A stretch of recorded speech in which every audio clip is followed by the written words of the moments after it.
एक वक्त का किस्सा है। एक गांव में बिट्टू नाम का लड़का अपनी बीवी और माँ के साथ रहता था। बिट्टू फिश फार्मिंग का काम करता था और खूब पैसा बनाता था। एक दिन वो फिश फार्मिंग वाली जगह पर आता है तो देखता है कि उसकी सारी मछलियाँ मर चुकी हैं। उसको इस कारोबार में बहुत नुकसान होता है और वो ये काम छोड़ देता है। बिट्टू के पास गांव में थोड़ी सी जमीन थी, लेकिन वो ज्यादा जरखेज नहीं थी। उस खेत में काम करने के बावजूद वो ज्यादा सब्जियां नहीं उगा पाता था। उसी गांव में मीठे नाम का लड़का सब्जी की दुकान चलाता था। एक दिन बिट्टू सब्जी खरीदने मीठे की दुकान पर आता है। मीठे भाई, आलू और टमाटर किस रेट पर दे रहे हो? आलू 100 रुपए किलो और टमाटर 200 रुपए किलो हैं, पर मैं तुम्हें दोनों में 5-5 रुपए कम कर दूंगा। मीठे भाई, आप रेट बहुत ज्यादा लगा रहे हो। आलू और टमाटर में 5-5 रुपए कम करने से क्या फायदा होगा? मुझे अच्छा रेट लगा दो, मैं आपसे और सब्जी भी खरीद लेता हूँ। मोटे पेट वाले गेंडे, अगर तुझे इस रेट की समझ नहीं आ रही तो कहीं और से जाकर ले जा,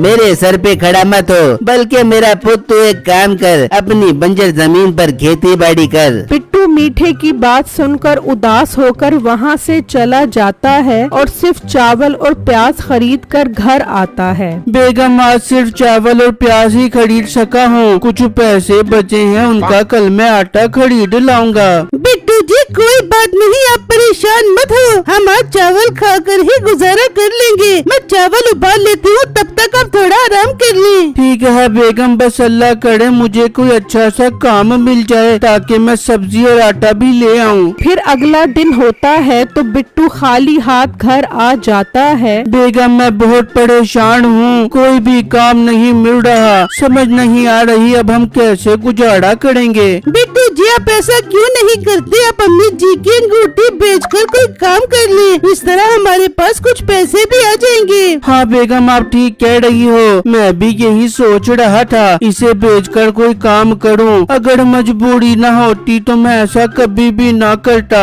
फिर बिट्टू अंगूठी का बक्सा उठाता है और इसमें से अंगूठी निकाल कर बाजार की तरफ ले जाता है और सुनार को अंगूठी दिखाता है। सुनार सोचता है, एक काम करता हूँ, इसे बेवकूफ बनाकर ये अंगूठी सस्ती खरीदने की कोशिश करता हूँ। भाई साहब, क्या सोच रहे हो? ये अंगूठी किस कीमत पर खरीदोगे? लड़के, मैं तुम्हें इस अंगूठी के 50,000 दे सकता हूँ, इससे ज्यादा की अंगूठी मुझे समझ नहीं आती। नहीं भाई, मैं इसको 50,000 रुपए में नहीं बेच सकता। अच्छा ठीक है, ज्यादा से ज्यादा मैं तुम्हें इसके 60,000 दे देता हूँ। नहीं भाई, मैं इतने पैसों में भी ये अंगूठी नहीं बेचूंगा, मैं शहर जाकर इसे महंगी बेचने की कोशिश करता हूँ। फिर बिट्टू शहर की तरफ निकल पड़ता है और वहाँ एक सुनार के पास आता है। सुनार अंगूठी देखता है। भाई, इस अंगूठी के मैं आपको 2 लाख दे दूंगा, ये बहुत कीमती अंगूठी लग रही है। ठीक है भाई, ये अच्छी कीमत है, लेकिन मुझे पैसे नहीं चाहिए, आप मुझे इसके बदले चांदी के सिक्के दे दो। ठीक है, मार्केट के हिसाब से मैं तुम्हें इसके 55 चांदी के सिक्के दे देता हूँ। फिर बिट्टू वो सिक्के लेकर चला जाता है और वापस अपने गांव आता है और उसी सुनार के पास जाकर एक सिक्का बेच देता है, जिसके उसको 2,000 रुपए मिलते हैं। बिट्टू बाजार से सब्जियां और अनाज लेकर घर आ जाता है। फिर वो खूब मजे से खाना खाते हैं। फिर अगला दिन होता है और बिट्टू जाकर 2 सिक्के बेचता है और उनकी मछलियां खरीद कर बाजार में लगा देता है। फिर उनसे खूब कमाई करके अपने लिए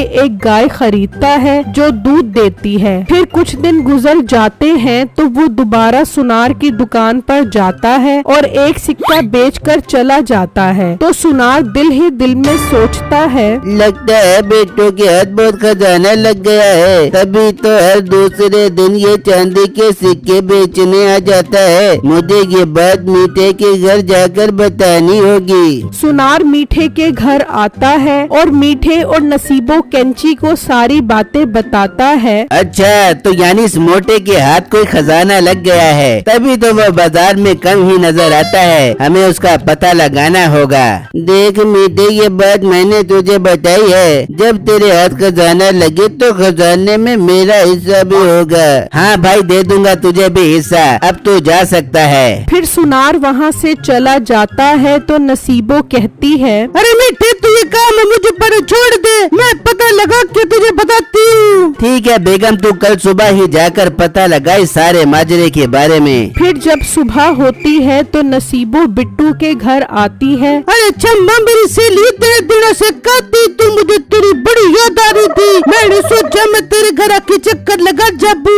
नसीबो, मैं बस अपनी गाय में मसरूफ होती हूँ, मुझे उसके चारे और पानी का ख्याल भी करना होता है। अच्छा नसीबो, मुझे खाना बनाना है, बिट्टू जी आने वाले होंगे। अच्छा बहन, तू खाना पका, मैं चलती हूँ, फिर चक्कर लगा दूंगी। नसीबो अपने घर आ जाती है। मीठा बेचैनी से इंतजार कर रहा होता है। हाँ बेगम, क्या खबर लाई है, कुछ पता चला? कुछ पता नहीं चला मीठे आज, पर मीठे तू फिक्र मत कर बेबी, मैं कल दोबारा जाऊंगी, दोबारा जाके पता करके आऊंगी। बेगम, क्या मुसीबत है, एक काम तुझे कहा था वो भी नहीं कर सकी, मैं खुद ही पता लगा लूंगा। जबकि दूसरी तरफ छम्मो बिट्टू को नसीबो के आने की सारी बात बताती है। मुझे यकीन है इसमें भी जरूर मीठे की कोई चाल होगी, इन्हें जरूर सिक्कों के बारे में पता चल गया होगा। बिट्टू, अब हम क्या करेंगे? बेगम, तुम फिक्र न करो, अगर इस बार मीठे ने कोई चालबाजी करने की कोशिश की तो हम भी पीछे नहीं हटेंगे। फिर अगले दिन मीठा बिट्टू के घर छुप जाता है और मौका देखकर चांदी के सारे सिक्के चुरा लेता है और सुनार को बेच देता है। जब बिट्टू घर आता है तो देखता है कि उसके चांदी के सारे सिक्के गायब होते हैं। ये जरूर इस मीठे का काम होगा, वो हमेशा मेरी जिंदगी में मुश्किलें पैदा करता है, मैं इसे नहीं छोड़ूंगा। फिर अगले दिन मीठा चुपके से बिट्टू के घर के पास जाता है कि बिट्टू क्या कर रहा है। बिट्टू मीठे को छुपा हुआ देख लेता है। अच्छा, तो मीठा अपनी हरकत से बाज नहीं आएगा, मुझे अब इसे सबक सिखाना पड़ेगा।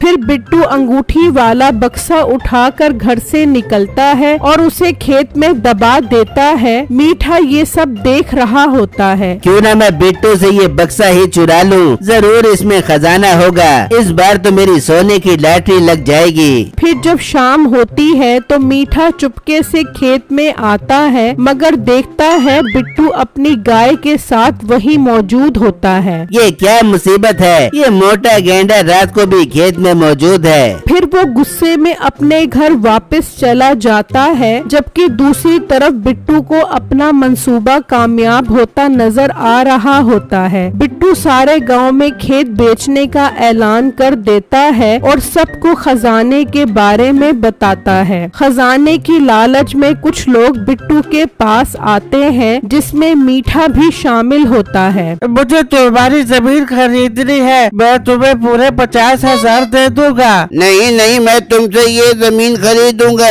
मैं तुम्हें 1,00,000 रुपए दूंगा। गांव का चौधरी भी खजाने की लालच में बिट्टू से वो जमीन खरीदना चाहता था। मैं अपनी जमीन नीलामी करूंगा, जिसको भी खरीदनी है वो नीलामी में दाम लगाए। और कुछ ही दिन में गांव के चौधरी के यहाँ नीलामी लगती है, जिसमें सभी लोग बिट्टू का खेत खरीदना चाहते थे।